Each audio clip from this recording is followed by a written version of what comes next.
Get the same sleek floor standing lights as Govee, but for a lot less. I'll show you how to achieve the same great look with affordable light strips.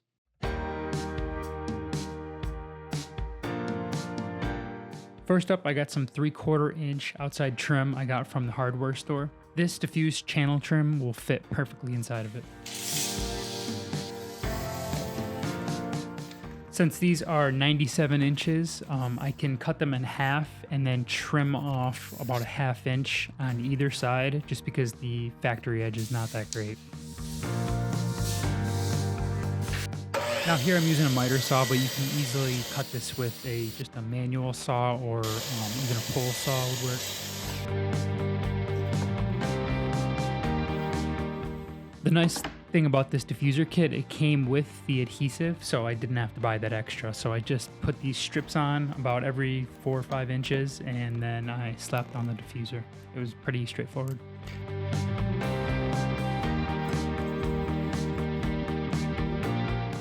Now I tried a few different methods. First I did super hot glue, and that did not work.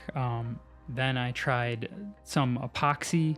That worked better, but it just left a nasty residue and it was not easy. I found that the tape worked perfectly. So next up, we'll mount the light strip. This is the cheapest version of the Govee lights you can buy. I got this for like $5 or $6. The great thing about this LED strip is it actually works with Govee DreamView, which is the immersive platform that they have.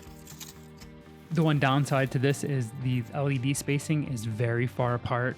So I'm gonna do kind of a little hack to shorten up the spacing between each LED. So you can see here, I'm folding the LED at about half the distance and making sure I'm avoiding the resistor and some of the circuits in there.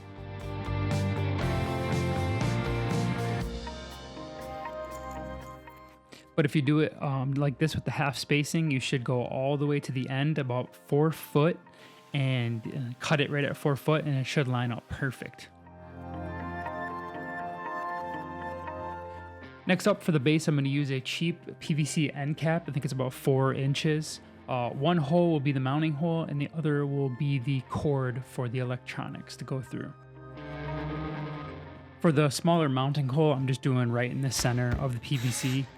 And then the machine screw I'm using is a number 8. Anything over an inch will work, honestly. It'll bite pretty good into the aluminum extrusion. And then drill the larger hole about 1/4 inch to 1/2 inch away from the center. And then I'll just snip and resplice this together. For the machine screw mounting it, there's a little triangle piece here. The threads of the machine screw will perfectly thread into that and make a nice secure fit. Next, I'll feed the wire through the hole in order to mount the base to the strip.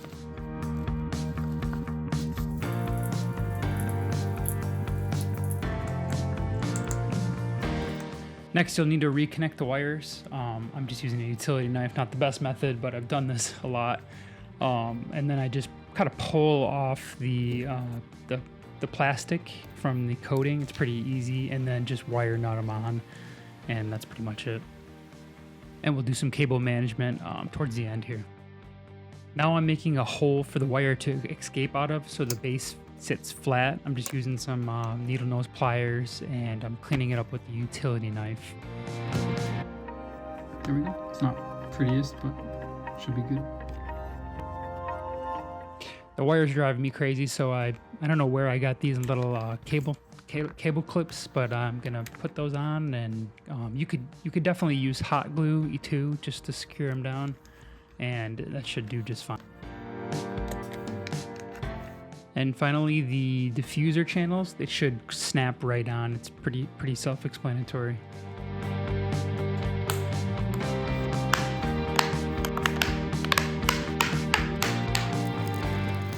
And before we wrap up, I wanted to give you a quick pricing breakdown. So the Govee strip was $6, the 3/4 inch molding was $4, the PVC cap was $2, and the diffuser was $8. So around $20 for one light. And then I just did some quick touch-ups on the top, just to cover up the bare MDF and plastic housing.